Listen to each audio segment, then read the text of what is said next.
घना जंगल, चारों तरफ ऊंचे ऊंचे पेड़, ठंडी हवा पत्तों को हिलाते हुए जैसे कोई मीठा गीत गा रही हो। उसी जंगल में एक प्यारी सी चिड़िया रहती थी। रानो चिड़िया, उसके साथ उसकी छोटी बेटी रहती थी गुड़िया। एक दिन रानो दाना ढूंढते ढूंढते दूसरे जंगल पहुंच जाती है। वहां एक सूखे पेड़ की डाल पर अकेला बैठा था। अंधा कबूतर रानो धीरे से उसके पास जाकर बैठती है। अचानक कबूतर डर कर बोलता है, कौन है? कौन बैठा है मेरे पास? बताओ कौन हो तुम? डरिए मत कबूतर भैया, मैं चिड़िया हूँ। मेरा नाम रानो है। मैं दाना ढूंढते ढूंढते यहाँ आ गई। अच्छा, तो तुम चिड़िया हो। मैंने तुम्हारी आवाज से पहचान लिया। मैं डर गया था, मुझे लगा कोई शिकारी पक्षी होगा। तुम तो ऐसे पूछ रहे हो जैसे कि तुम्हें मैं दिखाई नहीं दे रही हूँ। वैसे सिर्फ तो तुम बहुत ही अच्छे खासे लग रहे हो। क्या हुआ तुम्हें? क्या आप देख नहीं सकते? नहीं चिड़िया रानी, मैं अंधा हूं, इसीलिए सब मुझे छोड़कर चले गए। और हाँ, मैं बचपन से अंधा हूं, इस वजह से कोई भी मेरा साथ नहीं देता और यहां पर मैं अकेला रहता हूं। मुझे खाने को कुछ नहीं मिलता, किसी तरीके से मैं अपना गुजारा करता हूं। मैं अंधा हूं, इसलिए सब मुझे छोड़कर चले जाते हैं। और जैसे ही कबूतर ने यह बात कही तो रानो चिड़िया को बहुत ही ज्यादा बुरा लगता है, क्योंकि उसने कभी भी सपने में नहीं सोचा था कि मुझे कोई ऐसा भी पक्षी देखने को मिलेगा। रानो की आंखें भर आती हैं। रानो प्यार से कहती है, रानो, आप मेरे साथ मेरे जंगल चलो। अब आप अकेले नहीं रहोगे, क्योंकि ऊपर वाले ने मुझे सब कुछ दिया है। और अगर तुम मेरे साथ चलोगे तो तुम्हारी जो जिंदगी अधूरी रह गई है वह अच्छी तरीके से गुजरेगी, क्योंकि मुझसे रहा नहीं जाता। क्योंकि तुम्हारी इतनी मजबूरी देखकर, और तुम अंधे हो, इस वजह से तुम खाना भी ना खा पाते होंगे। तुम्हारे दिन कैसे गुजरते होंगे यह तो बस तुम्हें पता है। तो इसलिए मैं कह रही हूं, आप मेरे साथ मेरे जंगल चलो। अब आप अकेले नहीं रहोगे, बल्कि हम तुम्हारे साथ रहेंगे। चिड़िया ने जैसे ही कहा तो कबूतर ने अपने कभी सपने में नहीं सोचा था कि कोई मेरी इतनी मदद करेगा, क्योंकि उसने अपनी पूरी जिंदगी गुजार दी थी लेकिन उसको किसी ने मदद नहीं की थी। कबूतर भावुक होकर बोलता है, अंधा कबूतर, सच? क्या तुम मुझे अपने साथ रखोगी?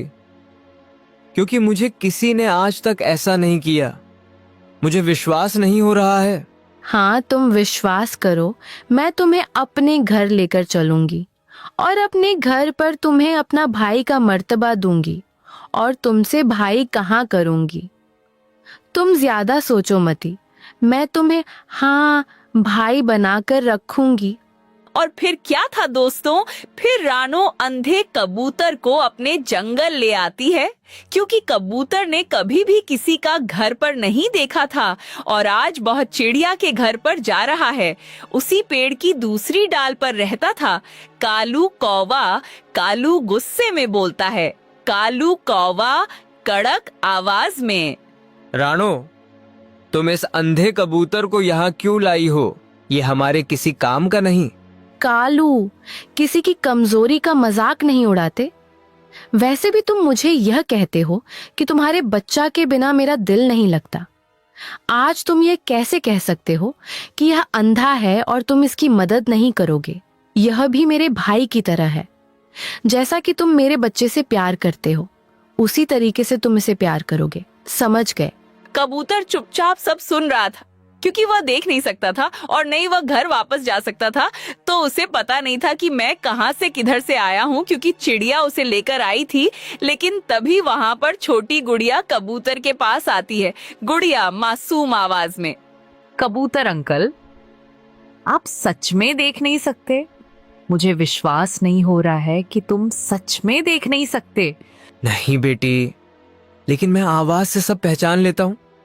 ये कौन क्या कर रहा है और कौन क्या बोल रहा है? अब तक मैंने अपनी जिंदगी में आवाज से ही सब कुछ जाना है, पर आज तुम्हारी माँ मुझे तुम्हारे घर पर लेकर आई है।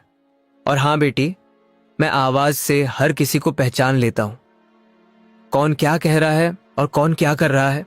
गुड़िया खुश होकर बोलती है, गुड़िया तो फिर आप मेरे दोस्त हो। कबूतर की आंखों से आंसू निकल आते हैं क्योंकि उसने आज तक जिंदगी में किसी को अपने आप पर इतना प्यार लुटाते हुए नहीं देखा था। एक दिन रानो और उसका दोस्त कौवा दाना लेने जंगल चले जाते हैं। गुड़िया वहां पर अकेली बैठी थी, लेकिन तभी अचानक कहां पर एक खूंखार बिल्ली आ जाती है और खूंखार बिल्ली किसी के शिकार के तलाश में आती है। उसकी आंखें चमक रही थीं। काली बिल्ली डरावनी आवाज में उस रानू चिड़िया के बच्चे को देखकर कहती है, आज तो मुझे छोटा सा स्वादिष्ट शिकार मिलेगा। गुड़िया डर कर चिल्लाती है, गुड़िया रोती हुई आवाज में, कबूतर अंकल बचाइए, बिल्ली मुझे खा जाएगी। अंधा कबूतर तुरंत आगे आ जाता है। कबूतर गुड़िया के सामने खड़ा हो जाता है। अंधा कबूतर तेज आवाज में, रुक जाओ बिल्ली, एक कदम भी आगे मत बढ़ाना, नहीं तो तेरा बहुत ही ज्यादा बुरा हाल होगा। काली बिल्ली हंसने लगती है क्योंकि काली बिल्ली को पता होती है यह कबूतर अंधा है, यह मेरा कुछ नहीं बिगाड़ सकता, मैं आराम से इस बच्चे को अपना शिकार बना सकती हूँ। तभी काली बिल्ली, तू अंधा होकर मुझे रोकेगा? कबूतर जोर से चिल्लाता है। अंधा कबूतर, गुड़िया मेरी बंदूक लाओ जल्दी। बंदूक का नाम सुनते ही काली बिल्ली डर जाती है। काली बिल्ली घबराकर बंदूक, और वो तुरंत कहां से भाग जाती है। गुड़िया हंसने लगती है, गुड़िया अंकल आपके पास सच में बंदूक है क्या? कबूतर मुस्कुराता है। अंधा कबूतर उस छोटी चिड़िया से कहता है, नहीं बेटे, मैंने तो बस उसे डराया था, मुझसे तो कुछ नहीं होगा। थोड़ी देर बाद रानो वापस आती है। गुड़िया सारी बात बता देती है। कालू कौवा ये सुनकर शर्मिंदा हो जाता है। कालू कौवा धीमी आवाज में, मैं गलत था, जिसे मैं बोझ समझ रहा था वही सबसे बहादुर निकला। मुझे माफ कर दो कबूतर भाई, क्योंकि मुझे अपनी गलती पर शर्मिंदा हो गई है। मुझे माफ कर दो। मुझे भी अब सोचना चाहिए कि मुझे किसी का ऐसा मजाक नहीं उड़ाना चाहिए। अगर तुम आज यहाँ पर नहीं होते तो हमारा बच्चा मर जाता। तुम्हें बहुत ही शुक्रिया।